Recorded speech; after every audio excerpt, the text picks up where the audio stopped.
A Ambroise Paré, aparte de padre de la cirugía moderna, le llaman todavía hoy, tantos siglos después, el padre de la moderna teratología.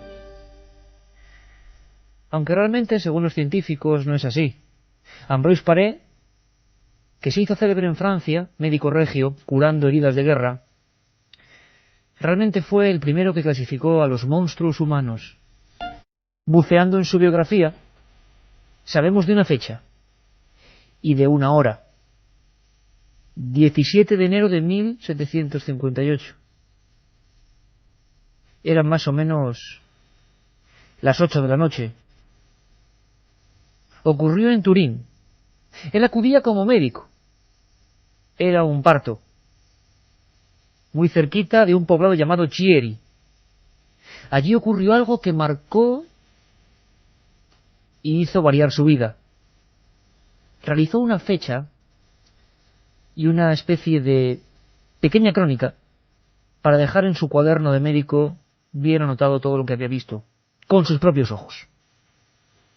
A partir de ese instante su obsesión fue solamente una: comprender el enigma de esos seres distintos que de vez en cuando aparecían, que según él eran obra de la contranaturaleza, los monstruos humanos. Recordamos esa visión de Ambroise.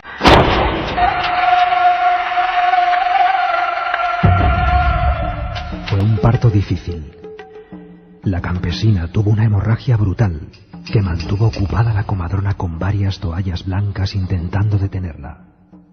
A un lado de la cama alojaron al niño envuelto en la placenta y cuyos rasgos se ocultaban en un ovillo de sangre. Al caer el agua tibia de la palangana sobre él, un grito de horror se hizo unánime en aquella desvencijada habitación. De la cabeza de aquel monstruo salían 5 cuernos parecidos a los de un carnero, colocados unos contra otros en la parte alta de la frente, y por detrás un largo fragmento de carne que colgaba a lo largo de la espalda, a la manera de un caperuzón para señoritas.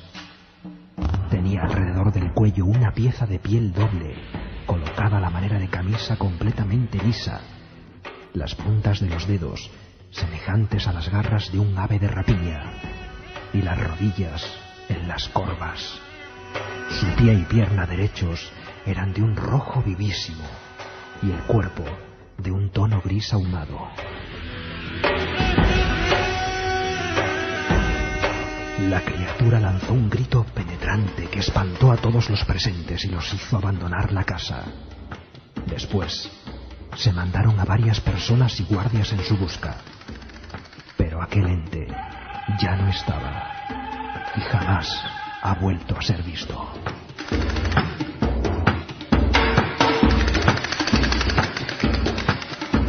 La otra realidad. Milenio 3. En la SER.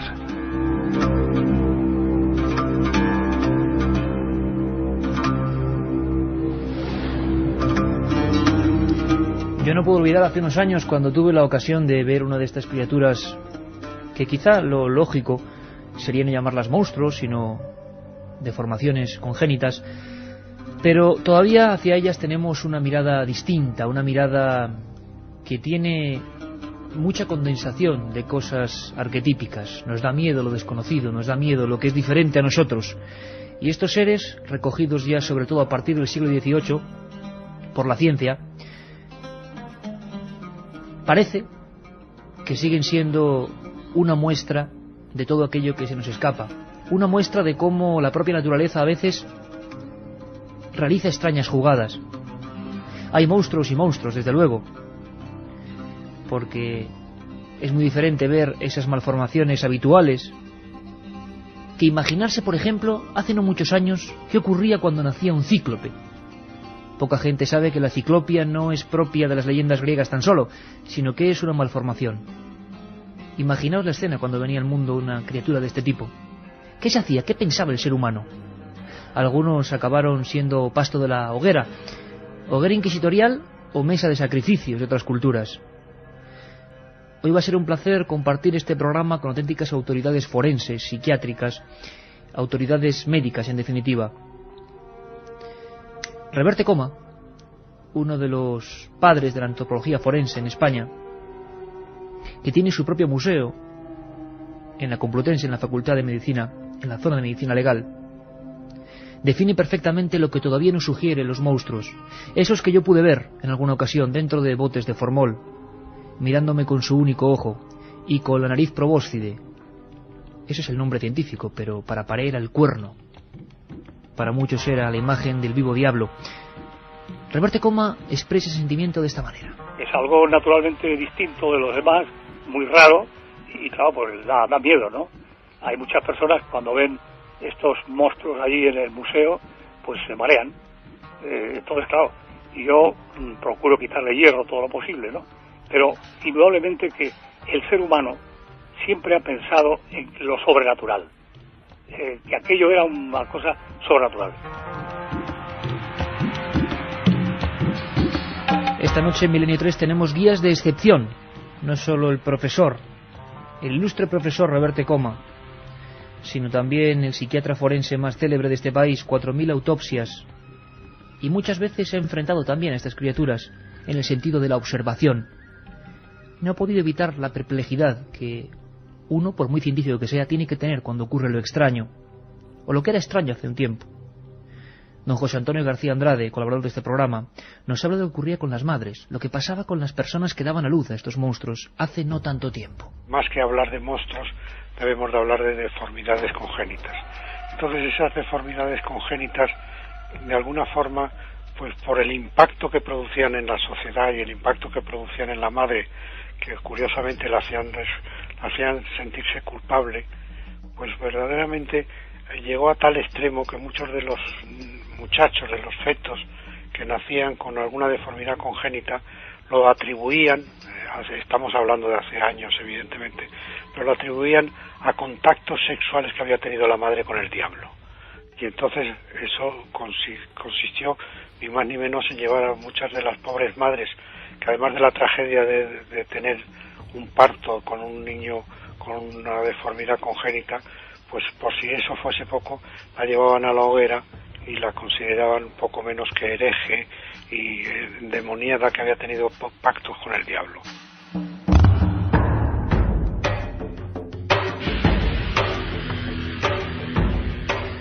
Una y 41 minutos, 9,3 grados de temperatura en la Gran Vía. Bienvenidos amigos, Milenio 3, aquí estamos todos. Katia Rocha, nuestra productora.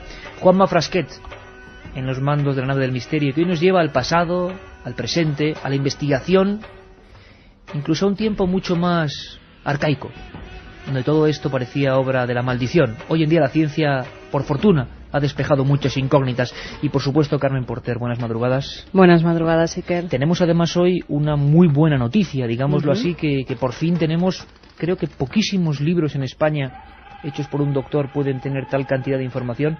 La buena nueva de esa criatura, que no es monstruosa, que tienes tú en las manos. Efectivamente, Iker, en mis manos está el libro Seres extraordinarios, anomalías, deformidades y rarezas humanas, escrito por el doctor Manuel Moros. Pertenece al archivo del misterio y es el libro que vamos a sortear esta noche entre todos los mensajes que nos lleguen al 7640, palabra clave milenio. 3 ejemplares de Seres extraordinarios, ya sabéis, 7640, palabra clave milenio. Ya nos están llegando mensajes de gente que trabaja en hospitales y ha visto estos seres que dice, según el mensaje, son terribles.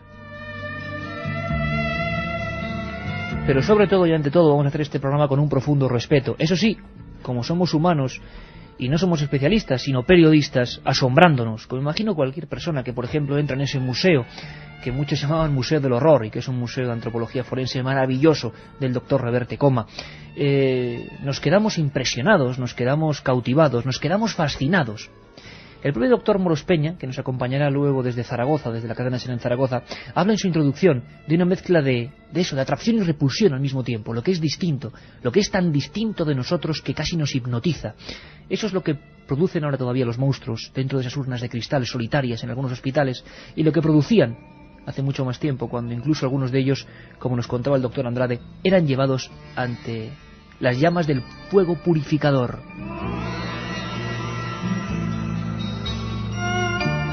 Estamos todos, 7640, todas las dudas que tengáis. Va a estar Moros Peña, como decíamos, con nosotros.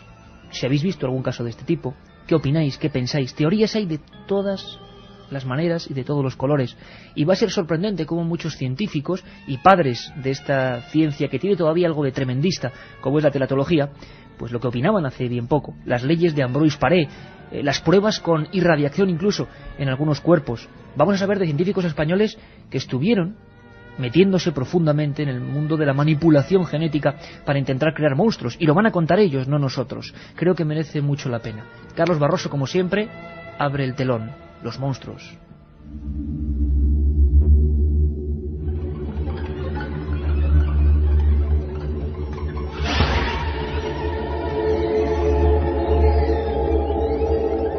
Desde el inicio de los tiempos fueron malditos, odiados y temidos, pero siempre han estado ahí, como una imagen deforme en el espejo de lo cotidiano.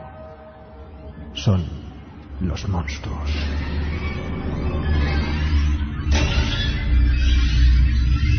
Condenados, quemados en la pira inquisitorial, marginados, pero a la vez adorados por algunas culturas remotas, los hombres y mujeres provistos de extrañas anomalías siempre nos han provocado una enorme fascinación.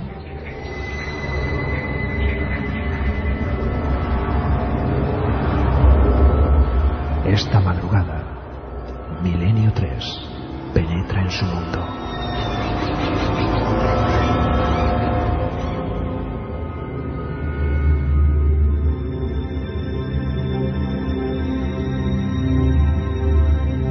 Milenio 3 en la SER.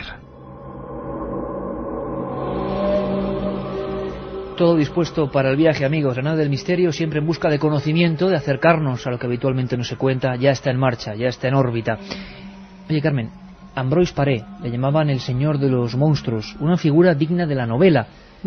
Hubo un libro que lo cambió todo, que es Monstruos y prodigios, pero cuéntanos un poco, vamos a instruirnos. ¿Quién es este individuo? ¿Quién era? Ambroise Paré nació en 1510 en Laval, en un pequeño pueblecito situado entre la Bretaña y Normandía. Su familia era de origen humilde, por lo que desde muy joven tuvo que trabajar en una barbería, donde aprendió a extraer dientes y afeitar a sus vecinos. Tras varios años de experiencia se traslada a París y entra a trabajar en el Hotel Dieu, ejerciendo de barbero cirujano. Se alistó en el ejército de Francisco I e hizo la campaña de Piamonte, donde atendió a los heridos y aprendió cirugía por sus propios medios. Esto le sirvió para escribir un estudio sobre el tratamiento de las heridas por armas de fuego.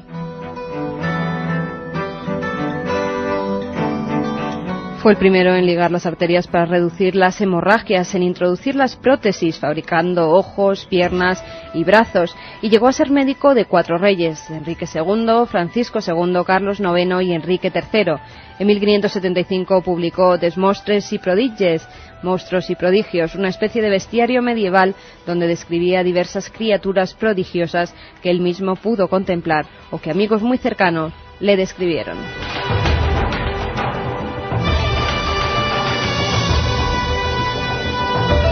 Hasta ese momento la teratología se envolvía... ¿de qué? De leyenda, por supuesto. Un mundo tabú, oscuro, que se ocultaba, por supuesto, a la opinión pública. Pocos tenían los redaños de meterse ahí a investigar de verdad. Y Paré, aunque hoy muchas de sus leyes nos puedan parecer ridículas, trasnochadas, absolutamente inmorales, incluso algunas de ellas, fue el primero que decidió catalogar. Catalogar con una serie de leyes, Carmen, leyes que son, cuando menos, sorprendentes y que hoy queremos conocer. Para Paré, la principal causa metafísica de la creación de estos seres era la gloria o la cólera de Dios, quien con su mandato divino era capaz de crear fenómenos humanos y a la vez aberrantes criaturas. También el demonio podía ser una de las causas de tan tremendas deformidades. Dentro de los orígenes físicos de la monstruosidad se pensaba que tenía mucho que ver la cantidad de semen producido durante la procreación. Se creía que por abundancia de semen salían niños con 2 cabezas o 4 piernas. En cambio, por escasez, los niños salían con miembros a medio formar. Los tratados de Paré sobre monstruosidad también decían que los principales factores de riesgo eran la estrechez de la matriz, el modo de sentarse o las caídas que podía sufrir la madre. Otro de los riesgos eran las culebras, que desovaban en las zonas que posteriormente utilizaban las mujeres embarazadas para tomar sus baños. Se creía que las culebras eran las culpables de que nacieran criaturas serpentiformes, e incluso se llegaron a tomar medidas a nivel oficial para acabar con ellas.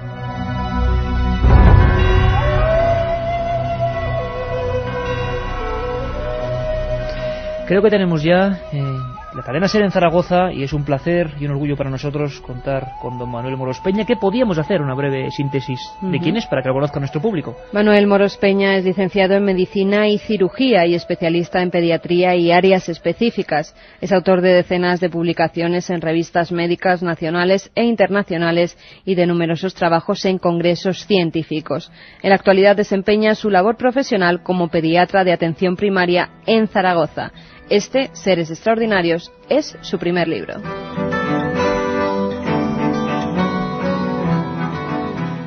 Manuel Moros, amigo, buenas madrugadas. ¿Qué tal, Iker? Buenas noches. Aquí estamos, hemos disfrutado mucho con tu libro. Tengo que decir que también tiene partes bastante impresionantes que al profano le pueden dejar, bueno, cautivado, pero a la vez porque nos sigue, digamos, dando la misma impresión que siempre los monstruos, ¿no?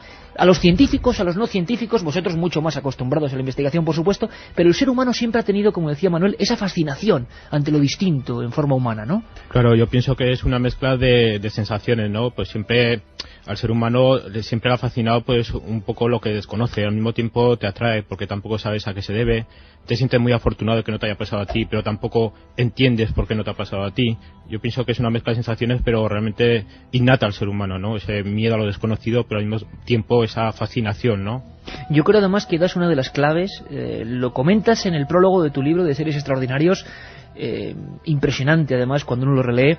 Claro, al hombre antiguo, por ejemplo, vayamos un poco en el tiempo, la radio tiene la facultad de viajar, bueno, pues donde queramos, podemos desafiar a la ley de Einstein y nos vamos al pasado. Nos imaginamos aquellos primeros cirujanos, nos imaginamos aquellos primeros investigadores. Y claro, el ser humano imagino que también pensaba ¿por qué a este hombre, por qué a esta criatura le pasa esto y no a nosotros? Había un miedo cerval, un miedo primitivo, y quizá por eso se hablaba también del demonio, que siempre estaba presente, ¿no, Manuel? Claro, el demonio siempre. Hay un dato muy curioso que, claro, estos hechos siempre eran achacados pues a prácticas sexuales antinaturales como la zoofilia, pero también fundamentalmente a la labor del demonio. Entonces, cuando ocurría uno de estos nacimientos, no solo inmediatamente el producto del nacimiento era eliminado, sino también la madre era acusada de brujería y llevada a la hoguera. Y esta fue, por ejemplo, un dato que no conoce mucha gente, fue una de las causas por las que Enrique VIII condenó a Ana Bolena, porque se dice que Ana Bolena dio a luz un niño malformado.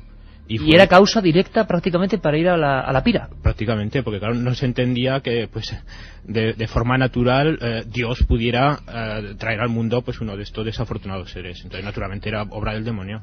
Creo que tenemos un abanico amplísimo de posibilidades que discutir hoy. Tenéis la oportunidad, 7640, palabra clave milenio, de preguntarle al doctor Manuel Moros, pues que intentaremos entre todos, por supuesto, sobre todo él, responder y sobre todo viajar también y observar las cosas, cómo cambia la perspectiva. Gracias a la ciencia, esto ya no es cosa de brujas y de hogueras, sino, también hay que decirlo, de hospitales, de bueno, estudios concretos, fríos, estudios a la luz del conocimiento, pero esa sensación sigue estando ahí. Tan es así que el doctor Reverte Coma nos habla de algunas malformaciones que a él todavía le siguen impactando muchísimo, y nos hablan cómo en la antigüedad estos seres eran directamente eliminados.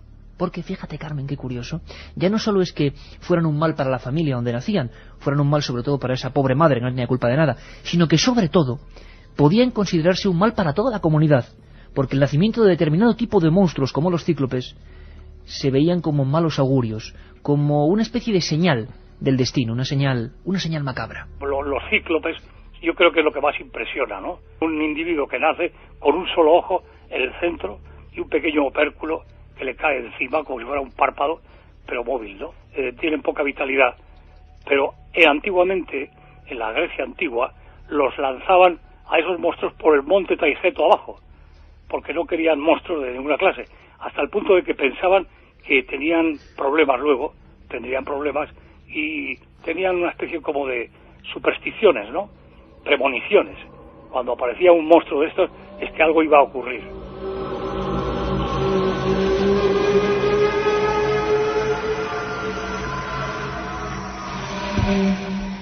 Muchas preguntas, imagino, de la gente que empieza a cautivarse con un tema que es tabú hasta, y creo que en el mundo del ocultismo y en el mundo de lo extraño y en el mundo de la investigación periodística, ¿no? No se suele hablar habitualmente, es un mundo oscuro todavía. Pues sí, nos están llegando muchos mensajes al 7640. María, por ejemplo, nos dice: yo estudio medicina y puedo decir que esto es horrible hasta un punto increíble. Otros amigos que han visto La parada de los monstruos hoy, y es una película, creo, de los años 30 en la que los protagonistas son auténticos monstruos. Ahora hablaremos de ella, en la segunda hora hablaremos del cine y los monstruos. Mohamed Said de Ceuta dice: hola amigos de Milenio, tengo familia en Marruecos y me contaron que en algunos pueblos han nacido niños extraños incluso con 2 cabezas. Estuve en Milán y me dijeron, a un amigo y a mí, que en Italia hay un hospital de gente deforme y que se experimenta con ellos y con animales. Nos dice Javi desde Ibiza. Habría que saber también hasta qué punto llega la leyenda urbana, ¿no?, en todo esto. De pequeña había un hombre con 4 orejas. Se cruzó conmigo en la calle y aún no lo he podido olvidar. Sentí una extraña mezcla entre miedo y pena, nos dice Ranchi desde Madrid. Hola, soy ATS y este tema me apasiona. ¿Creéis que estos seres, en vez de monstruos, podrían ser eslabones evolutivos, mutaciones hacia una nueva humanidad? Manuel, como vemos, estamos hablando ante cientos de miles de amigos y estamos, por supuesto, en confianza total, pero este tema, estoy seguro, va a ser uno de esos que provoca muchísimas aristas, muchísimas visiones diferentes. ¿Por qué, Manuel, desde el punto de vista de la ciencia, esto sigue siendo, yo no me atrevo a decir poco conocido, pero sigue teniendo esa pátina de fascinación y no es fácil que, por ejemplo, se publiquen libros, ¿no?, sobre este asunto que sin duda va a llamar la atención? Claro, el libro nuestro, por ejemplo, pues yo creo que realmente ha venido a rellenar este hueco, porque dentro del mundo anglosajón, que hay mucha más tradición, estos temas se tocan de una forma mucho más abierta y sobre todo con los conocimientos de médicos actuales. Pero yo creo que en España no había ningún libro de este tipo, ¿no? O sea, un poco lo que hemos pretendido pues es poner una foto que puede impresionar mucho a la gente, pero al mismo tiempo pues contar su vida, ¿no? Contar su vida y dar un poco la explicación del trastorno médico, ¿no? Es un poco quitarles la aureola de malditismo, ¿no? La aureola de malditismo, claro. Es decir, vosotros lo veis como una mera malformación congénita contra la que imagino que se ha avanzado muchísimo, pero la gente quizá, y la gente en determinados ambientes, en determinados lugares más reducidos, en determinadas culturas, sin duda tenían esa aureola de la que no se podían desprender. La vida de muchos de estos monstruos de los que vamos a hablar durante una hora, por ejemplo, el hombre que ocupa la portada de este Seres Extraordinarios es Joseph Merrick, del que hablaremos en la segunda hora, pero en general, Manuel, esta gente fue desgraciada, imagino, ¿no? Los que pudieron vivir y crecer, ¿no? Bueno, hubo una evolución en los primeros tiempos, pues bueno, yo en el libro contamos pues casos de personas de este tipo que fueron inmediatamente vendidas por sus padres, ¿no? Un poco para desembarazarse de ellos y luego pues llevados de circo en circo, de feria en feria, y esta gente sí podía considerarse muy desgraciada. Pero conforme avanzó y la exhibición de seres humanos se convirtió en un negocio muy próspero, esta gente pues realmente llegó un momento en que eran estrellas prácticamente mediáticas, ¿no? Porque tenían su público, tenían su propio código de honor, vivían en un sitio donde se relacionaban ellos entre ellos y al mismo tiempo se sentían muy felices porque pues les encantaba actuar delante de un público entregado y probablemente se ganaban la vida mucho mejor que si hubieran visto condenados pues a permanecer escondidos en una casa o encerrados en un asilo durante toda su vida. Es decir, hubo un poco de todo, ¿eh? Oye, Manuel, y el mundo de las ferias, en el que ahora en cuanto nos dejen paso de nuevo, daremos nosotros paso a las noticias, luego seguiremos nosotros, por supuesto, como siempre, sí nos gustaría meternos en un mundo que todos tenemos, creo que desde la niñez, que es esos espectáculos, a veces un poco incluso macabros, sobre todo del Reino Unido, se nos ha quedado así, o de Estados Unidos, donde se llevaban en carromatos a los monstruos. Esto existía de verdad y no es leyenda. Esto hasta hace no mucho tiempo era una atracción bien conocida en algunos lugares, ¿no? Claro, era bien conocida y encima pues socialmente muy bien considerada. Pero claro, cuando la medicina avanzó y se comenzó un poco a comprender que estas personas eran realmente enfermos, pues un poco cambió la mentalidad, ya se vio de otro tipo de manera, porque no es lo mismo mirar a un enano, por ejemplo, pues sabiendo que realmente tiene una enfermedad, o a una persona con la cabeza muy pequeñita si realmente se sabe que padece una microcefalia. Entonces ya el placer que produce reírse de esta gente o ir a contemplarlos con un poco de morbo, pues ya da lugar un poco pues a lo que decíamos, ¿no? Un poco pues a la compasión, y llegó un momento en que realmente pues ya no se aceptó socialmente este tipo de exhibiciones. Y dejaron de recorrer los caminos y los lugares esta especie de tribus nómadas de monstruos. Manuel, ¿se tiene documentación de cuándo más o menos esto empezó a decrecer hasta desaparecer? Es muy curioso porque realmente la causa de que esto empezara a decrecer fue tanto los movimientos sociales durante principios del siglo XIX que se oponían a la exhibición por considerar que atentaba contra la dignidad del ser humano, como que empezaban los parques de atracciones. que con mucho menos dinero dan mucho más beneficios. Es muy curioso. Por ejemplo, ahora prácticamente en Estados Unidos solamente quedan 2 ferias de monstruos. ¿Quedan todavía? Sí, quedan 2, pero bueno, Bobby Taylor, que es el propietario de una de ellas, que es un señor fantástico, siempre dice que un poco la mantiene pues por nostalgia o por mantener un poquito vivo este espíritu, ¿no? Pero realmente, claro, ya no son gente deformada como en tiempo, sino que son gente que se deforman a idea. Hay gente, por ejemplo, tatuada, tragadores de sables, lanzadores de fuego. O sea, es un poquillo un espectáculo más circense, ¿no?, que el espectáculo clásico de las ferias de monstruos, donde se enfrentaba realmente a un ser deformado de nacimiento. Y sin duda uno de los más espectaculares, las imágenes lo dicen todo. Se hicieron películas sobre él, se hicieron libros sobre él. Es Joseph Merrick, el hombre elefante. Todos hemos visto esa escena terrible de un hombre disfrazado, del que se reía el público, y que tiene una historia interna apasionante, una historia también de dignidad y de búsqueda de la propia identidad. De todo eso y de mucho más, de casos asombrosos, vamos a hablar esta noche. Penetramos en ese mundo siempre prohibido, el de los seres extraordinarios. Nos escuchamos dentro de unos minutos. Milenio 3. Si quieres viajar a lo desconocido, no dejes de leer El Archivo del Misterio, de Iker Jiménez. Los libros del tercer milenio publicados por Editorial Edad. Ya a la venta El Enigma Nazi de José Lesta, El Código B de David Zurdo, Top Secret de Santiago Camacho, Magos y Reyes de Marrey Bueno y El Camino de Santiago de Mariano Fernández Urresti. Si te gusta el misterio, esta es tu colección.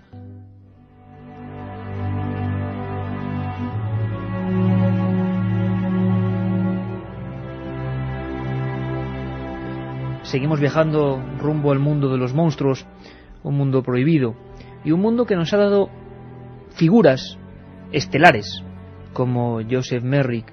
Como decíamos antes de despedir la primera media hora, seguro que nos suena más si decimos el hombre elefante. Es el retrato de la portada de ese libro, de Seres Extraordinarios, y todavía, bueno, impresiona. Da igual el tiempo que pase, da igual que el cine nos haya enseñado miles de efectos especiales, da igual que en este mundo digital casi nada ya arranque de nosotros la sensación de la fascinación primitiva. Eso ocurre con Merrick. Vamos a contar un poco su fecha inicial, Carmen, de este hombre que se hizo célebre por su monstruosidad en un principio. Joseph Carey Merrick nació el 5 de agosto de 1860 en Lee Street, en Leicester. Nació como un niño completamente normal, pero a los 5 años comenzaron a desarrollársele unos extraños bultos. El lado derecho de su cabeza comenzó a crecer hasta llegar a medir 92 centímetros de diámetro. De la parte trasera de la cabeza colgaban bolsas de piel, al igual que por el resto de su rostro. También sus extremidades se deformaron y tuvo que utilizar durante toda su vida un bastón para caminar.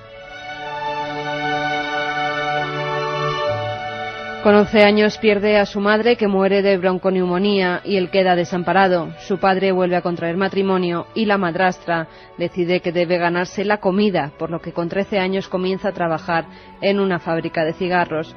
2 años más tarde tuvo que dejar el trabajo, ya que la deformidad de una de sus manos le hizo imposible seguir liando cigarrillos. Agobiado por la situación que se vivía en la familia, decide marcharse de casa. Al enterarse, su tío Charles le recoge, pero años más tarde decidió internarlo en el asilo para desamparados de Leicester. Tras varios meses, el empresario Tom Norman lo comenzó a exhibir en Whitechapel Road y lo presentaba como el hombre elefante. Inventó la historia de que cuando su madre estaba embarazada, sufrió el ataque de un elefante, y esta había sido la causa de sus deformidades. En 1980 el productor, director y guionista Mel Brooks decidió llevar al cine la historia de Merrick. Contrató a David Lynch para que hiciera el papel principal y decidió rodarla en blanco y negro. La película fue nominada a 8 Oscars, pero en contra de todos los pronósticos no se llevó ninguno. La historia de un hombre peculiar, un hombre diferente al resto y un hombre que encarna perfectamente lo que muchos seres extraordinarios, seres distintos, sufrieron en su época. Manuel Moros, autor de este libro, doctor, un hombre que, como decíamos, seguimos mirando su fotografía, aunque sea en blanco y negro. Bueno, todavía se conserva su esqueleto, ¿no? El esqueleto durante mucho tiempo corrió el rumor de que lo quería comprar Michael Jackson. Efectivamente. Se lo había comprado, ¿no? Pero realmente todavía se conserva allí expuesto en el London Hospital, donde está la zona situada al Colegio de Médicos de Londres. Todavía se expone allí. Estoy viendo ahora mismo página 52, página 53 de tu libro, algunas imágenes tremendas de la osamenta por un lado y por otra de autorretratos. Una de las últimas fotos de Joseph Merrick cuando su enfermedad ya era realmente terrible. ¿Cómo era este hombre? Este hombre es el ejemplo de la superación, imagino, porque él tenía todo en contra y, bueno, supo al menos luchar contra el entorno, ese entorno hostil, ese entorno que desde luego siempre rechaza lo que no se le parece. Y al final se convierte en un hombre próspero, ¿no? Un hombre que por lo menos sale adelante. Mira, tengo ahora mismo, en la página 51 del libro, tengo ahora mismo una de las últimas fotografías donde, como muy bien dices tú, pues así ve estas terribles deformidades. Yo sugiero a los lectores que tapen el lado derecho de esta fotografía y observen el izquierdo, y podrán ver que está sonriendo. Me parece un detalle magnífico, ¿no? O sea, es decir, este hombre pues realmente lo había pasado horrorosamente mal, horrorosamente echado a todas partes, condenado, como hemos dicho, a ser exhibido como prácticamente un animal, ¿no? Y este hombre pues consiguió salir adelante. Lo obligaban a ir embozado en negras capas y con una especie de capuchón blanco con 2 agujeros por las calles. Debe ser un aspecto fantasmagórico, ¿no? Claro, y es que además lo terrible es que una de las ocasiones fue vendido por Tom Norman cuando la policía cerró el local donde se exhibía en Whitechapel Road. Pues fue vendido a otro comerciante, es que se lo llevó a Bélgica y lo abandonó en Bélgica. Entonces este hombre prácticamente no podía hablar porque era tal la deformidad de su boca que no podía emitir ninguna palabra inteligible, y fue capaz, sin dinero, cojeando terriblemente, con la capa, con escondida la cara, fue capaz de regresar a Londres, y realmente fue descubierto en la estación Victoria cuando se formó el terrible tumulto, como muy bien se refleja en la película de David Lynch, ¿no? Que ahí realmente pues estuvo a punto de ser linchado por la multitud si no llega a entrar en la policía, únicamente pues porque su aspecto era diferente a lo demás, ¿no? En la película se ve muy bien cuando, con lágrimas en los ojos, pues grita con esa voz que prácticamente no se entendía: soy un ser humano, ¿no? Que es lo que para un poco a la gente, ¿no? Soy un ser humano, es terrible.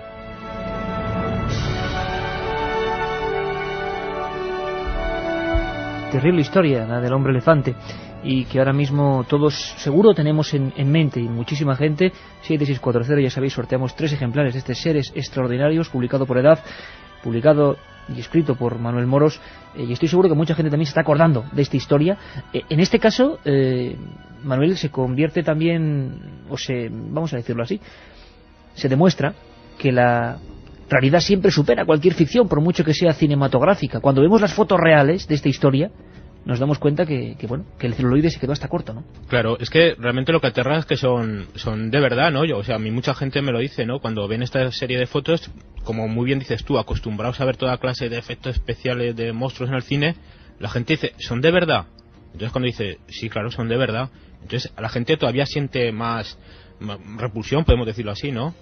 ¿Cuándo fue el momento, Manuel, que este personaje, Joseph Merrick, consigue, digamos, burlar de alguna manera ese destino que parecía que iba en contra de él, de todas, esa maldición, ¿no?, que seguro que él mismo creía tener dentro de su cuerpo? ¿Cuándo es el momento en que él empieza, a enfrentarse al medio y a salir adelante, a convertirse al final en una auténtica celebridad?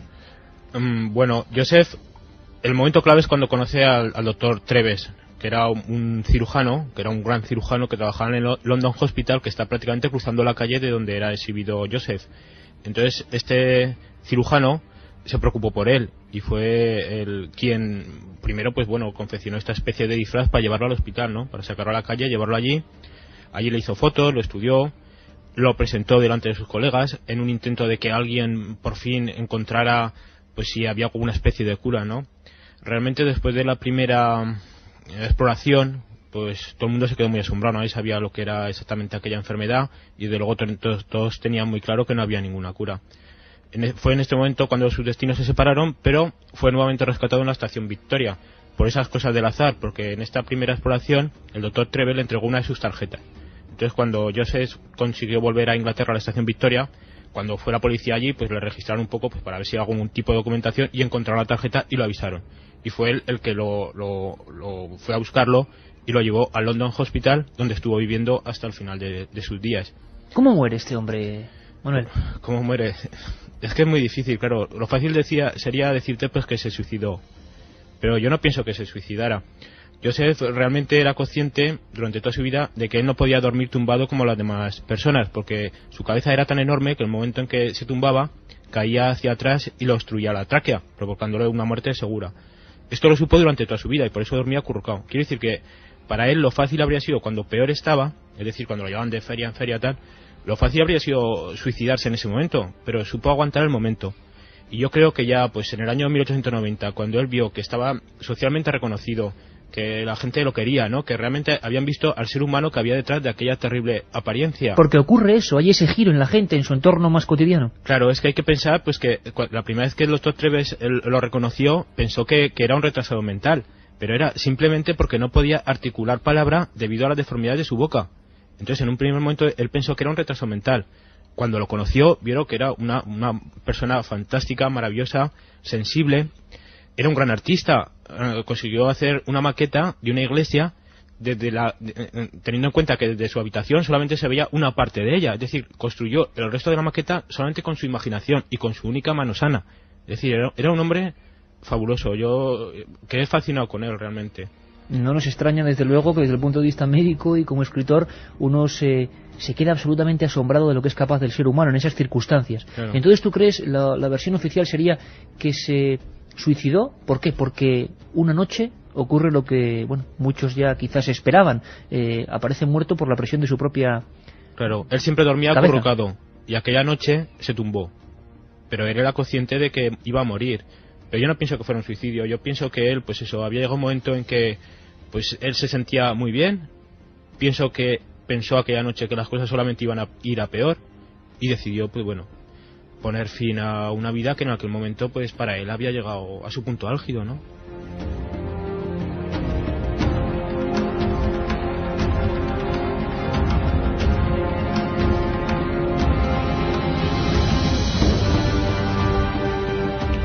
Milenio 3 en la SER.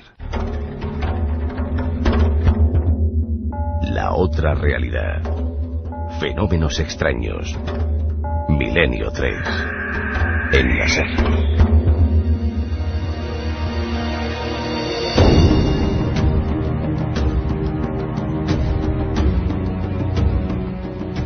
Muchas preguntas, muchos casos que nos siguen llegando. Están llegando muchos casos de gente, ¿no?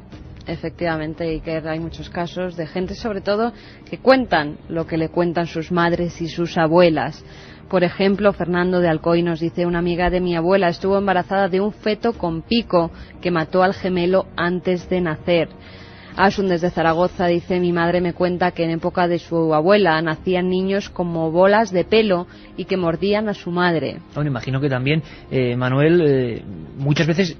Digo yo, no lo sé, la exageración ante un caso real de alguna deformación lo convierte con una serie de propiedades malignas tremendas, ¿no? Y nos llega esa historia como una bola de nieve, nunca mejor dicho, ¿no? Claro, es que realmente me fascinan estos temas por eso, ¿no? Porque se acaban convirtiendo en leyendas urbanas, ¿no? Y es muy curioso porque esto de los tiempos de pared realmente no ha cambiado nada, ¿no? Pues sigue habiendo los mismos resortes absolutamente ancestrales que tenemos ahí, ¿eh? Ancestrales realmente, y exagerado hasta el límite, ¿eh? Porque imagínate, pues el feto con pico que devora al gemelo, o sea, ¿qué podría aproximarse a eso, por ejemplo, Manuel, hablando de la pura cirugía, de la pura ciencia?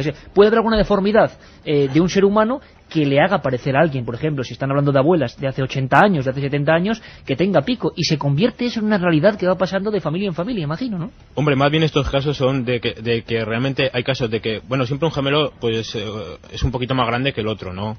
Entonces realmente se piensa que hay veces que el gemelo realmente vampiriza a su otro gemelo. Es decir, hay casos de nacimiento de un gemelo normal y su gemelo que ha tenido una muerte intraútero, momificado muchas veces, ¿no? Entonces en esos casos se dice que uno de los gemelos ha vampirizado al otro porque le ha robado un poquito el aporte sanguíneo que debían haber convertido, ¿no? Y fíjate, eso se puede convertir en determinados ambientes. Claro. Es alucinante antropológicamente hablando, y sociológicamente hablando lo que estamos contando, y cómo la gente, Manuel, porque también eso es la posibilidad, y de verdad que disfrutamos en el buen sentido de cómo la audiencia participa en esto, y estoy seguro que nos van a llegar un montón de casos. Como todavía hay creencias y supersticiones, como las que Carmen. Nos cuenta un amigo que nos dice: en aldeas de Galicia aún creen que la gente que nace con manchas rojizas por el cuerpo es porque su madre en el embarazo tocó el hígado de cerdo en la matanza. Fíjate, todavía, conexiones directas con alguna labor que consideraban poco grata, ¿no? Y que está ahí presente.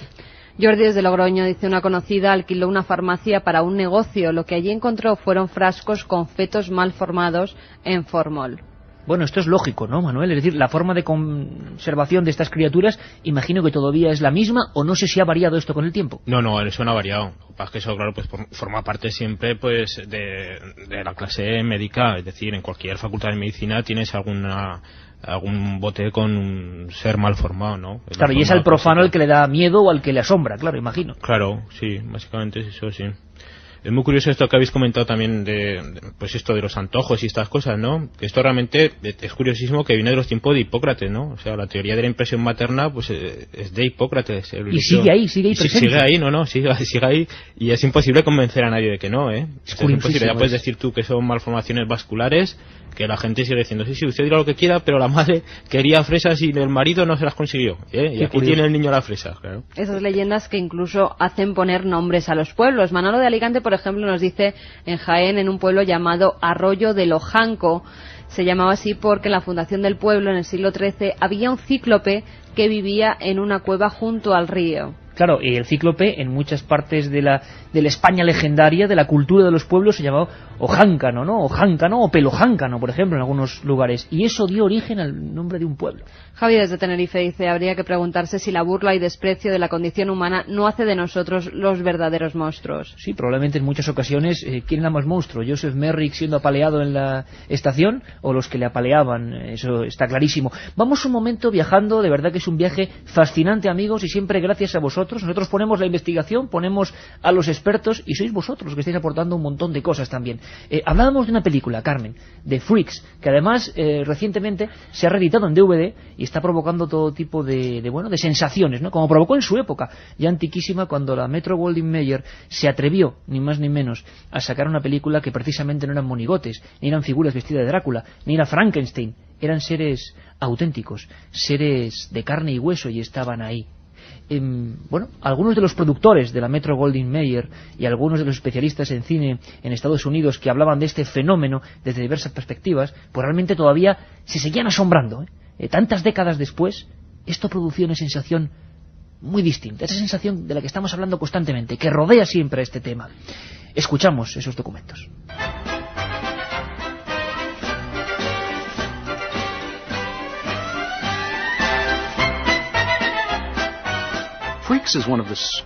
Esta es una de las películas más raras jamás rodadas por un estudio americano. Lo que veo en la película, La Parada de los Monstruos, es seguramente una de las descripciones más fieles de una feria. La Parada de los Monstruos no es un documental, es una película de Hollywood y está planteada muy a grosso modo. Aún así, muestra el lado de lo que a primera vista es muy inhumano. Es decir, la feria, el circo, los monstruos de la feria ambulante. Es una obra maestra desconocida. Fue un intento de aprovechar el gran éxito que disfrutaban otros estudios con films de terror como Drácula, Frankenstein o Dr. Jekyll y Mr. Hyde. Era un nuevo tipo de cine de Hollywood. Hubo personajes en los tiempos del cine mudo aterradores, pero no monstruos sobrenaturales. Y desde luego no aparecía ninguna anomalía física en pantalla.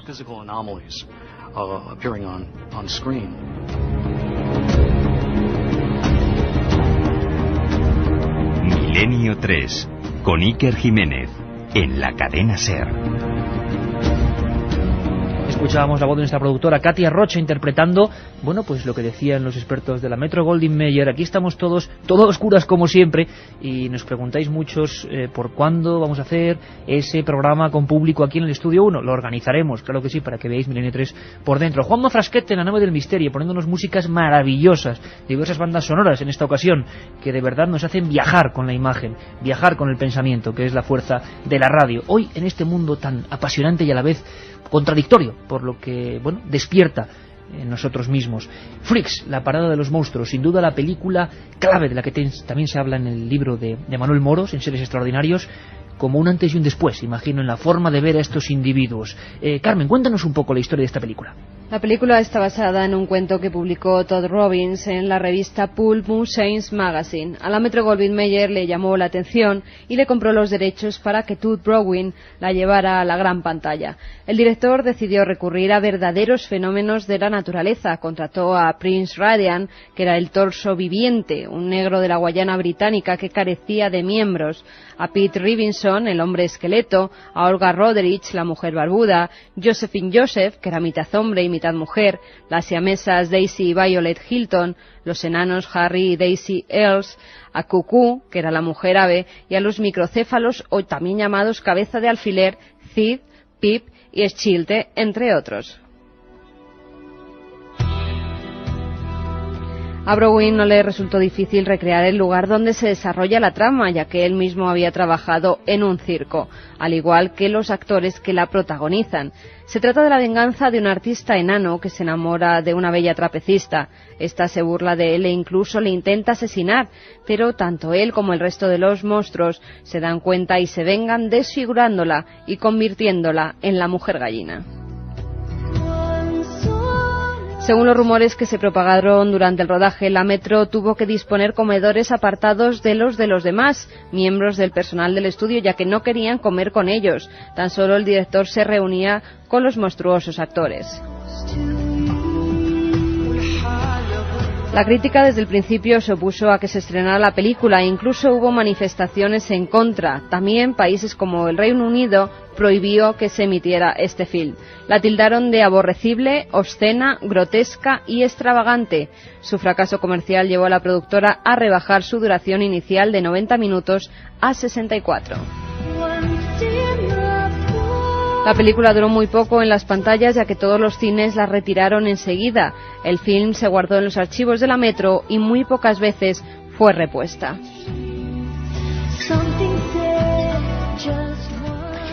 Don Manuel, Freaks, una película clásica, un antes y un después, una visión terrible para todo el mundo, imagino, y muy digna del shock visual, ¿no?, de ver esas figuras ahí.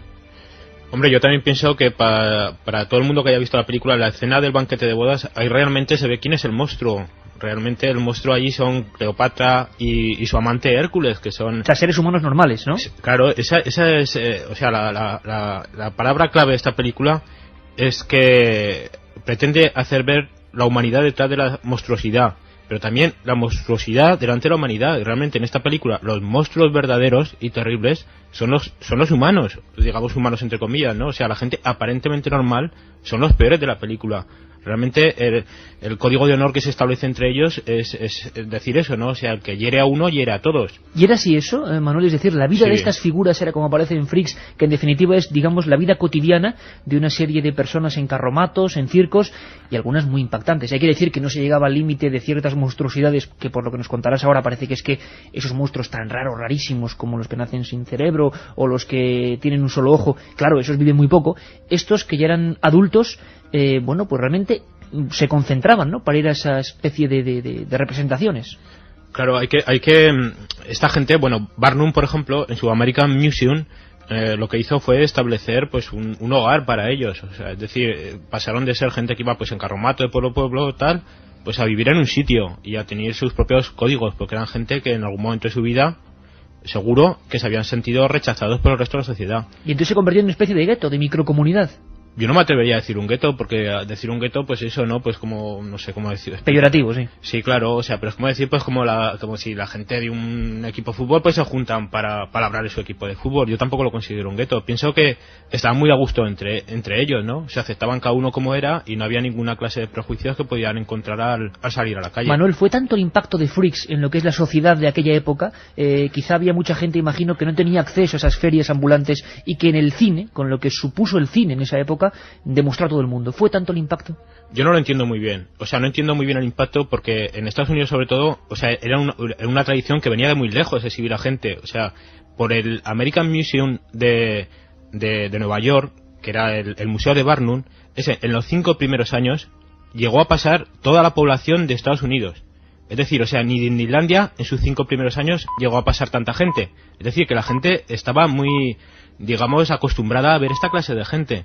Entonces, cuando se exhibió en el cine, Yo pienso que lo clave fue aquello que Estados Unidos salía de la Gran Depresión del 29. Entonces la sociedad pues quería recuperarse, quería hacer ver que todo estaba muy bien, que tiraban para adelante, que no pasaba nunca nada, ¿sabes? Entonces, en ese momento ver esto otra vez, ¡pum!, devolvió el miedo, ¿no? Decir... Era una imagen otra vez de otro tiempo, ¿no? Sí, de otro tiempo, o sea, decir... Y encima decir, ojo, que la cosa no está tan segura, porque fijar todavía lo que tenemos entre nosotros, y encima nos lo echan, ¿no? Dicen que cuando se estrenaron en el Rialto de Nueva York, bueno, dicen que una mujer tuvieron que sacarla vomitando y tal. Te quiero decir que yo esta escena, por ejemplo, yo recuerdo en el estreno de Seven que yo también vi una señora salir vomitando, ¿no? Y no en El Exorcista han pasado varias veces, ¿no? Y no por eso se prohibió esa película. O sea, yo realmente no entiendo muy bien qué ocurrió con esa película. Yo pienso que fue, pues eso, una oleada que pretendía hacer ver que todo volvía a estar bien, ¿no? O sea, no queremos que pase nada raro, ni siquiera que aparezca gente de este tipo en el cine, ¿no? En cambio, Drácula estaba muy bien vista. Ahora vamos a marcharnos hacia otro tipo de monstruos, quizá no tan extraños, o sí. Por ejemplo, los gigantes. También se habla de ellos en este libro. Y tenemos un caso en España bien peculiar. Poca gente sabe, Carmen, que en un lugar muy transitado de la capital de España, relativamente cerca de donde estamos, se guarda el esqueleto del llamado gigante extremeño. Vamos a conocer su historia, pero antes podíamos conocer la historia del doctor Velasco, que es el personaje que fundó ese museo de antropología de Madrid, toda una institución, pero que tenía también extrañas...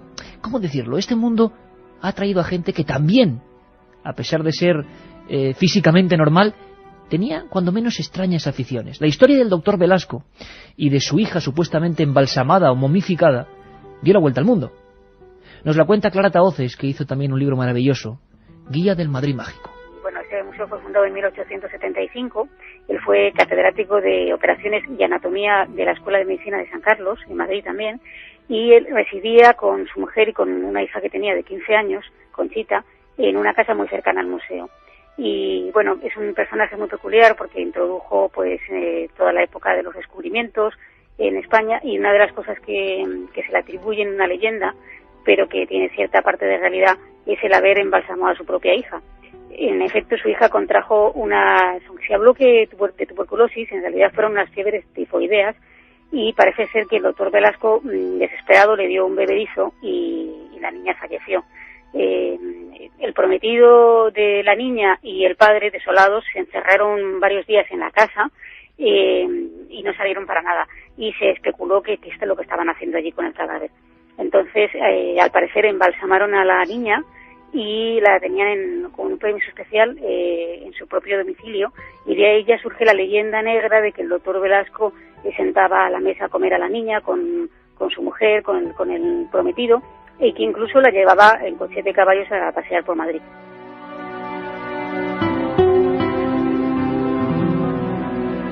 Personaje sin duda insólito, el doctor Velasco. Bueno, pues en su museo, que todavía hoy, esto es lo bonito de descubrir nuevas cosas, podemos visitar perfectamente, en una de las esquinas descubriremos una osamenta que nos va a llamar muchísimo la atención.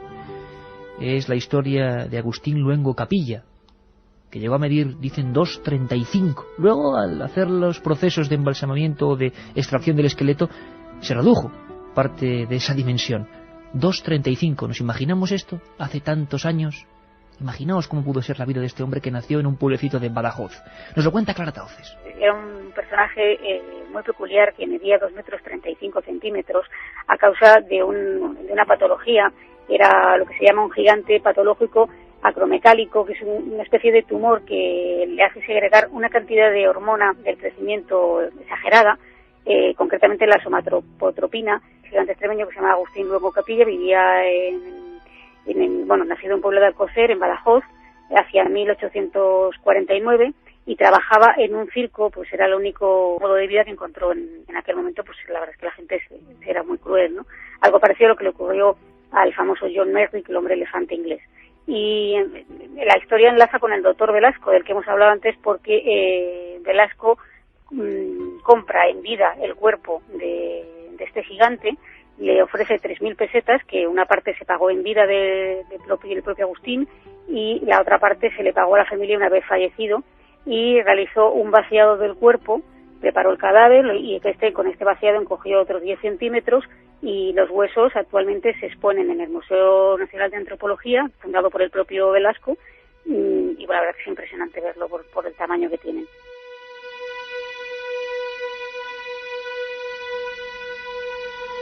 Y de gigantes nos vamos a gnomos. En el 7640, Teresa de Madrid nos pregunta, ¿es cierto que existen verdaderos gnomos conservados en formol? Manuel, ¿sería cierto esto o sería, imagino, fetos, claro, con determinadas deformidades que la gente, imagino, que por la forma de la cabeza, de las extremidades, tomaría como seres élficos, ¿no? Pero nada más allá de la realidad, me imagino. Bueno, hasta donde llega mi conocimiento, pienso que la interpretación es la que tú acabas de dar. Yo alguna vez he visto una foto de algunos de estos seres y sí que pueden ser fetos mal formados, abortados a las pocas semanas de gestación, pero incluso llega a ver uno que le habían puesto así como pues una ropilla, ¿no? Para que pareciera un poco más gnomo, ¿no? Se contaba en Cataluña, ¿no? También un estudiante de medicina nos dice que estaba escuchando el programa y que ha recordado que estudió genética humana y que había multitud de casos raros, pero el que más le llamó la atención fue la facies de gnomo o síndrome de Williams de Uren. Espero haberlo dicho bien. Bueno. Sí, lo has dicho muy bien, sí. O sea que sí que existe esa malformación que hace que se parezcan a gnomos. Paco desde Madrid nos dice que había un gigante también en Bielsa, Huesca. Es que debe haber varios. Por ejemplo, tú hablas de varios gigantes que llegaron incluso a superar la marca de nuestro gigante extremeño, Manuel. Sí, bueno, el hombre más alto del mundo, según el libro Guinness de los Récords, fue un tal Robert Wadlow, que nació en Alton, en el estado norteamericano de Illinois, y cuando murió medía 2,71 metros y pesaba 200 kilos. 2,71 metros, hay que imaginárselo, ¿eh? Hay que imaginárselo. Luis nos dice cómo accede un científico a los cuerpos de estas personas. Supongo su licitud ética, pero me impacta mucho desde la perspectiva de la dignidad humana. Claro, pero imagino que con estas criaturas, Manuel, la ciencia también ha avanzado, ha hecho pruebas, ha intentado descubrir la propia malformación y así ha evitado nuevos casos, imagino, ¿no? Bueno, en el libro cuento la persecución a la que sometió John Hunter, que era un cirujano, al gigante Charles Byrne, ¿no? Que llegó a robar su cuerpo una vez muerto. O sea, lo estuvo acosando. ¿A robar el cuerpo? Sí, lo estuvo acosando en vida, ¿no? Pues insistiendo. Le dicen que este pobre hombre pues realmente murió del estrés que le causaba el doctor a otras horas persiguiéndolo, ¿no? Entonces, este señor pagó a unos enterradores para que lo arrojaran al canal, y entonces el doctor, como tenía también sus contactos, pues mandó a otra serie de gente para emborrachar a los enterradores y dar el cambiazo, llenar el ataúd de piedras y sacar el cuerpo del gigante, con lo cual arrojaron al canal solamente un ataúd lleno de piedras, y este cirujano pues inmediatamente en cuanto se lo llevaron pues lo hirvió en su caldera y extrajo el esqueleto. Y historias dignas desde luego de la novela, ¿eh? Sí, son de novela realmente, sí. Y estaban ahí los científicos apasionados por algunas criaturas y llegaban hasta esos límites.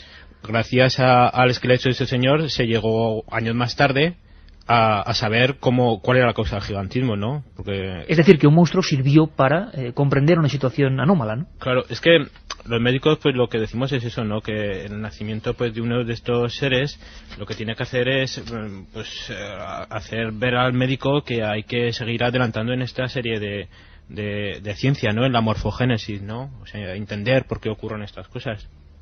Conozco a una mujer que la vaciaron hace años y tenía en su interior una bola de pelo con un diente. Diagnóstico médico, feto no desarrollado, nos dice Merce de Pontevedra. Hola, eso de los antojos no me ha quedado claro. Toda mi familia tenemos un fresón en alguna zona del cuerpo. ¿Qué sería? ¿Malformación? Nos pregunta Aida. Manuel. Claro, hombre, a no ser que todos hayan tenido el mismo capricho durante el embarazo.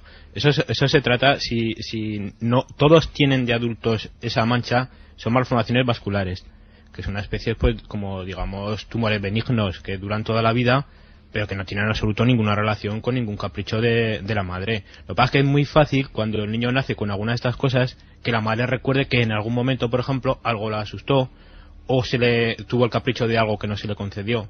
Cuando ocurre algo es muy fácil recordar algo que nos ha pasado, pero realmente la tradición ahí en movimiento total, y dejando clara lo que es el mecanismo de la leyenda tan fascinante también. Por cierto, antes hablábamos de él de una manera un poquito pasajera, pero con los monstruos y entrando en algunos temas nunca se puede olvidar lo que es la sombra de la creencia y la sombra, por ejemplo, del demonio. Ambroise Paré, del que hemos hablado, y que estudió algunos casos sorprendentes, que tal y como se describen, escuchábamos antes a Carlos Barros hablando de ese hombre carnero casi, con cuernos, como un chivo, tal y como lo veía él, claro, con esos dibujos, por supuesto que no había fotografía, claro, pasaban de médico en médico y se constituían auténticas teorías que luego algunas de ellas fueron erróneas, otras no. Luego Manuel Moros nos contará cómo incluso algunas de las leyes de pareo o de clasificaciones muy primitivas de monstruos aún se siguen utilizando. Vamos a escuchar, por ejemplo, una de las obsesiones de aquel científico. ¿Nos lo imaginamos? Ahora a las 3 menos 20 nos lo imaginamos en su estudio, a la luz de un candil, investigando y rellenando fichas. ¿Nos lo imaginamos? ¿Somos capaces? Bueno, pues él en algunos de los casos lo tenía muy claro. Presencia del maligno. Le escuchamos.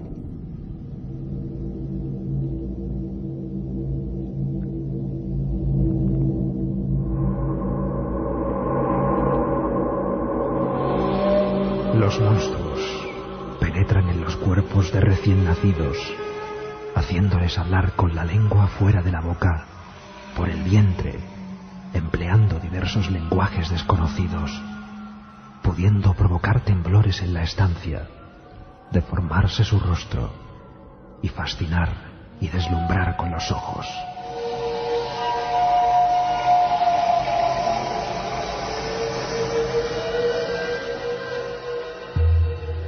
Milenio 3.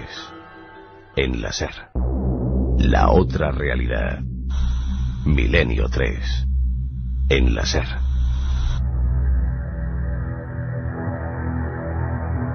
Hablábamos de don José Manuel Reverte Coma y además de su museo que realmente provoca en todos nosotros un escalofrío cada vez que lo recorremos, por muchas cuestiones.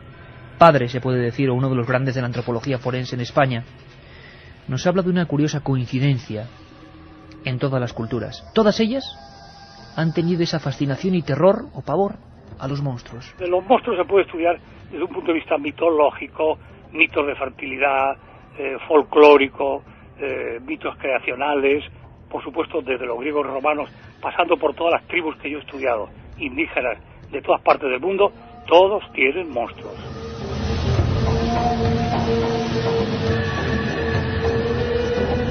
Ahora comentaremos algunos de esos casos que llenó de asombro, cuando menos, no solo a las familias donde ocurren estos hechos, sino por supuesto a los investigadores, a los primitivos científicos que estaban ahí observando todo con sus propios ojos. Le ha ocurrido, y sigue ocurriendo por supuesto, aunque por fortuna muchas menos veces gracias al avance de la ciencia, a profesionales de hoy en día. 4.000 autopsias en su haber. El doctor José Antonio García Andrade, psiquiatra forense que todos conocemos, y que siempre acude cuando tenemos cualquier duda. Lo que nos va a contar es bastante fuerte, porque él intervenía en alguno de estos casos y recomendó que nadie viese a esa criatura. Hay algunas deformidades congénitas que son terribles. Son terribles hasta tal punto que muchas veces cuando me han avisado a mí de un recién nacido que había nacido con un tipo de deformidad, la que fuese, pues he prohibido que lo viese la madre. He dicho que la madre no debía de ver el feto que había dado a luz y que se le dijese cualquier pretexto, pero por el impacto terrible que puede producir en una madre parir estos fetos con estas deformidades congénitas, que quizá debíamos de dejar de llamarlos monstruos y hablar de la teratología. Tiene toda la razón el profesor.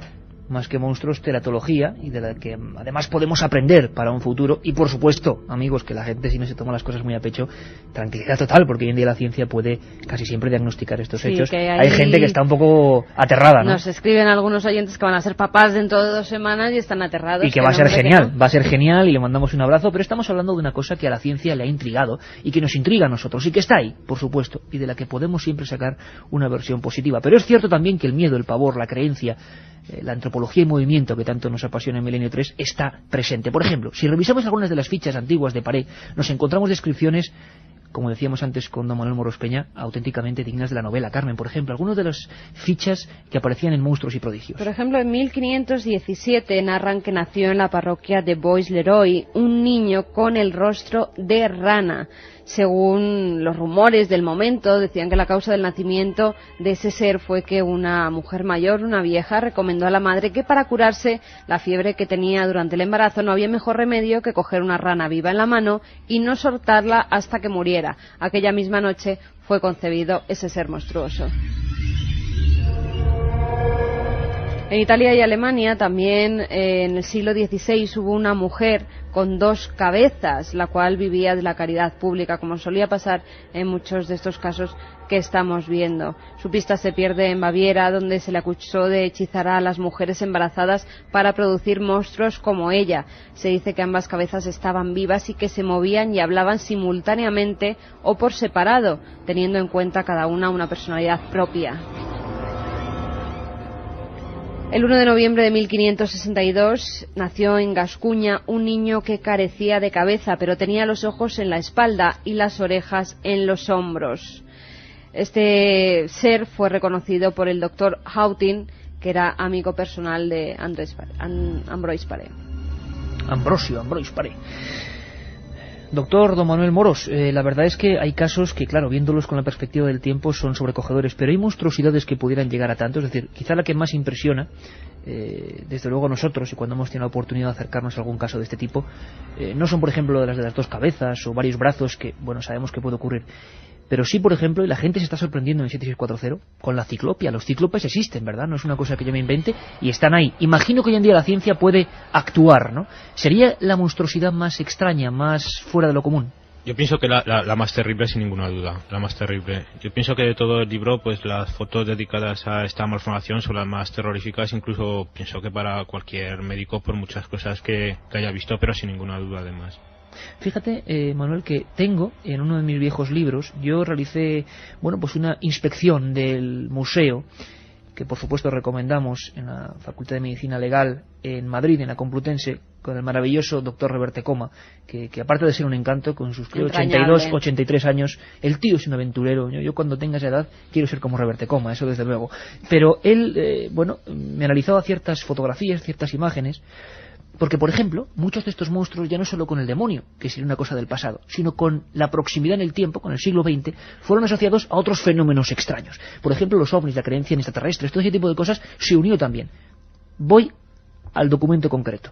Un libro que causó una tremenda expectación fue escrito por Fernando Sesma Manzano, uno de los que hablaba de estos temas, hemos hablado de él en alguna ocasión, y la portada era Hummo, otro planeta habitado. Bien, en su portada, que llegó a ser censurada en un principio, sin tener que ver con el tema de Hummo ni mucho menos, aparecía una criatura verde, con las manos como tenazas, un solo ojo encima de la cabeza y una nariz probóscide o tubo en mitad de la cara. Por supuesto, para el gran público eso no puede ser humano. En realidad era una criatura que había nacido en el año 66 en México. Y era un ser humano, ¿verdad, Manuel? Claro, pero es que volvemos a lo mismo. Por ejemplo, cuando hablamos de la feria de monstruos, pues la gente con un exceso de pelo, ¿no? En el siglo XVIII, XIX, pues eran presentados como fruto de los amores, pues entre un oso y una campesina rusa. Incluso hoy en día, yo he visto páginas en internet donde relacionan esta enfermedad, que es una enfermedad conocida, pues la relacionan pues como con el Sasquatch o el Yeti, ¿no? Que ha violado a una campesina y ha tenido por eso el hijo peludo. Te quiero decir que es muy fácil utilizar esta serie de malformaciones y esta serie de enfermedades pues en aras del amarillismo, ¿no? De vender un poco esta serie de historias. Hombres lobo vivos de nuevo. Aunque sí es cierto que algunas conjunciones de enfermedades, Manuel, y tú lo cuentas en el libro, pueden generar un cóctel, bueno, pues curioso, ¿no? Por ejemplo, una persona, como cuentas, como detallas, con nombres, con apellidos, que tenga esa cantidad tremenda de pelo y que además encima tenga comportamientos hostiles o que tenga una especie de rabia humana, claro, le convierten en un monstruo que tiene todos los boletos de llevarse esa calificación de hombre lobo, ¿no? Claro, pero es que te estás refiriendo a Adrián Yevtichev. Efectivamente. Y es que este señor bebía muchísimo. Este señor era ruso y realmente pues se cuenta que en un día le habían visto comerse un filete acompañado de 1,5 litros de vodka. O sea, como la mayoría de los rusos, para aguantar el frío. No, dicen que incluso para los rusos de aquel tiempo, porque este señor ya estaba en Estados Unidos, que no hacía tanto frío, para los rusos de aquel tiempo era una cosa exageradísima. Y la prueba es que este señor insistía en que todo el dinero que ganaba de exhibirse lo iba a reservar para, en cuanto volviera a Rusia, cogerse una buena borrachera. Y la cosa es que murió de esto este señor. Bueno, estaba desde luego su destino bien marcado. Por ejemplo, el doctor Reverte nos habla de una cuestión que os va a sorprender muchísimo. A mí me sorprendió cuando me la confesó hace unos años. A ver qué opinas, Manuel, y que desde luego a todos los amigos rusos que son maravillosos no nos escriban, porque no, por supuesto que no todos son adictivos al vodka, ni mucho menos, pero es cierto que para aguantar determinadas cosas, y este era el caso concreto de esta persona. Fíjate, Carmen, a mí tú te acuerdas que Reverte, en una de las primeras visitas, nos hablaba de manipulación genética o de extraños experimentos en España buscando monstruos. Esto así a bote pronto, y algunos dirán, esto es increíble, esto no puede ser. Bueno, vamos a escuchar al propio Reverte Coma hablando de las experiencias que hace muchísimos años se hacían en España buscando... Bueno, mejor que nos lo cuente él. Yo tenía la obsesión de fabricar monstruos, ¿verdad?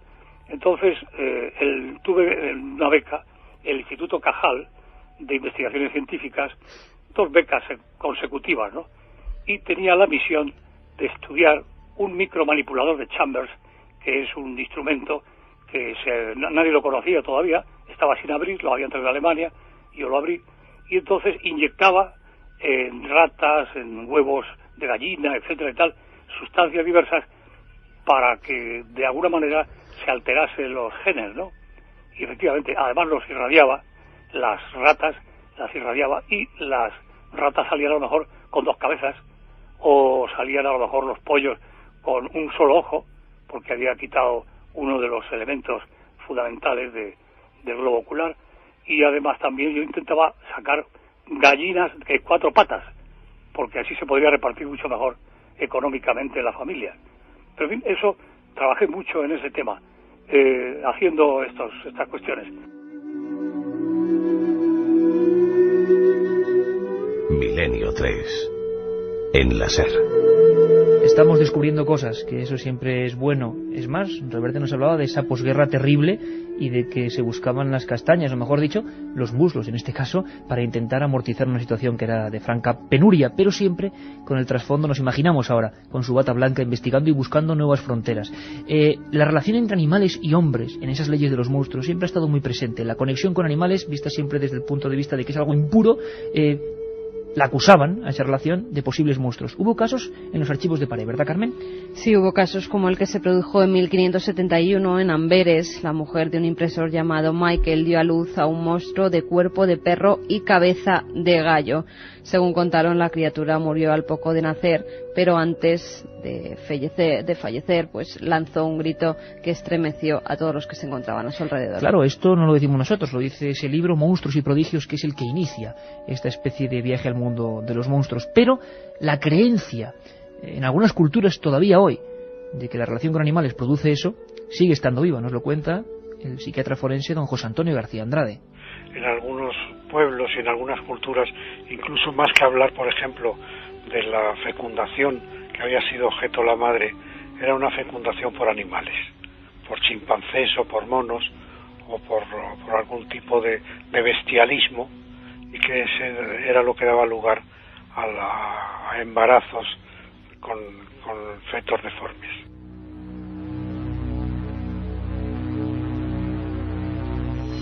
Manuel Moros, autor de Seres Extraordinarios, editado por EDAF, Anomalías, Deformidades y Rarezas Humanas, y por supuesto, trabajo científico, divulgativo y con todo el respeto, como estamos tratándolo aquí.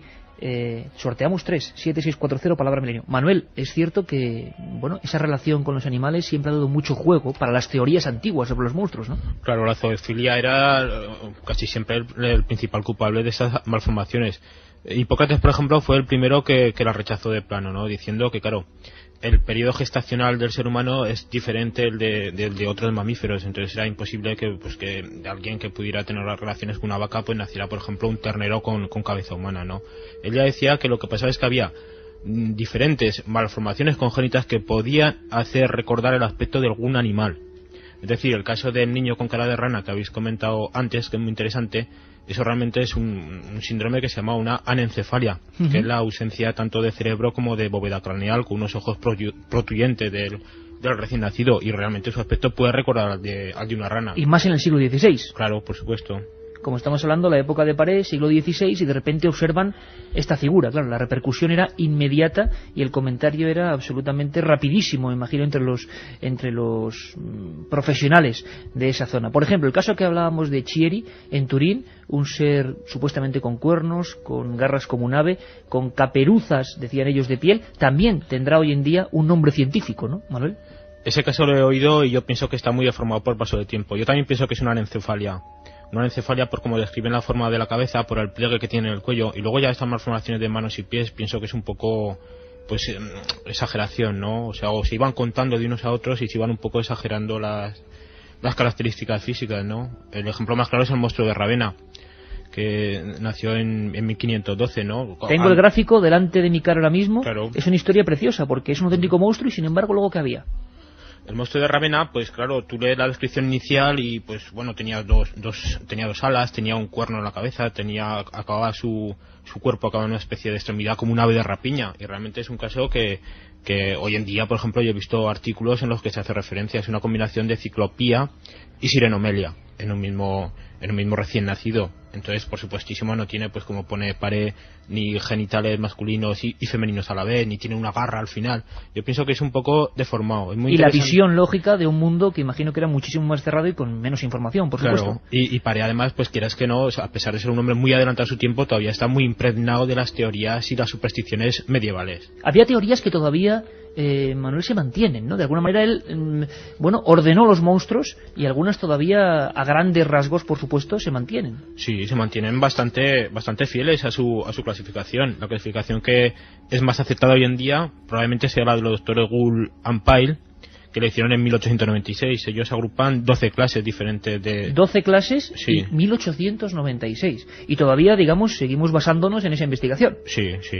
Qué curioso. Tenemos aquí a Katia Rocha a un lado, que viene ahí con cara transformada. No es, por supuesto, por ninguna acción del programa. Vamos primero con los ganadores, Katia, que va a ser lo que... Sí, los 3 ganadores en esos mensajes al 7640 han sido, en primer lugar, Javier de Manresa, que nos dice: en Girona dicen que hay un gnomo expuesto en un museo, que es el famoso gigante del Pi de Barcelona. Yo creo que se confunden varios términos. Una cosa es el gnomo de Girona, que parece que era el caso de una malformación animal. Hoy no hemos hablado aquí de animales monstruosos, sino de seres humanos. Animales habría para contar mucho. Creemos que es un caso de este tipo.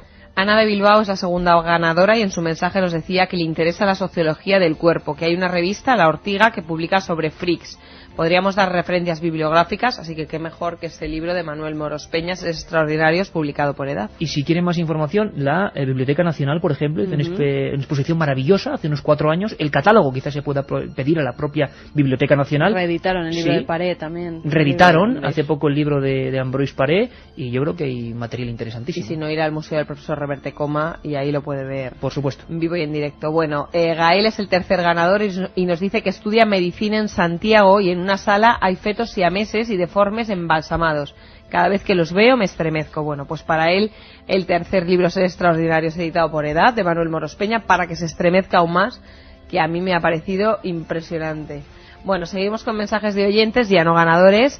Uno de ellos es Rafa, que nos dice que es enfermero y que vio una intervención, atención, en la que se extraía a un adulto una masa informe, yo me imagino que se refiere a un informe, que era su hermano gemelo sin desarrollarse. Sí, eso debe ser bastante habitual, Carmen. Macarena de Sevilla nos pregunta si le podemos decir si hace poco ha tenido lugar algún caso de deformación. De este tipo, Manuel, ¿se conoce algún de las más extrañas, podemos decir?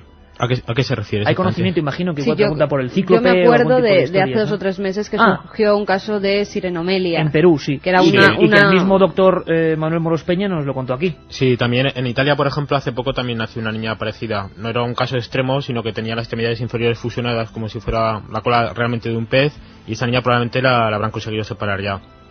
Miguel de Gijón dice que ayer en el telediario de madrugada vio un niño oriental nacido con rabo, cuerrecillos y otras deformaciones. Dice que trabaja de noche y que por favor dejemos de meterle miedo. No, pero esto no tiene por qué dar miedo. Manuel, desde luego que habría muchísimo que hablar de este asunto que tú, has expuesto maravillosamente en Seres Extraordinarios. Yo quiero felicitarte personalmente porque un auténtico científico con valentía para mostrar un mundo que siempre, querámoslo o no, permanece ahí, a la sombra, y hay que arrojar luz, seriedad y, ¿por qué no?, sentido divulgativo a todo esto. Así que te mandamos un fuerte abrazo, amigo, para la ciudad de Zaragoza y para ti, y que dentro de muy poco estés aquí con nosotros en el estudio. ¿Te parece, Manuel? Me parece genial. Un saludo para vosotros y para todos los oyentes. Un abrazo. Igualmente. Pues Reverte Coma, Andrade, forenses, psiquiatras, el doctor Moros Peña. Simplemente hemos visto ese otro lado, el lado al que la ciencia también presta atención. Katia, Carmen, nos escuchamos el domingo, ¿os parece? Hasta el domingo. Un abrazo. Un beso.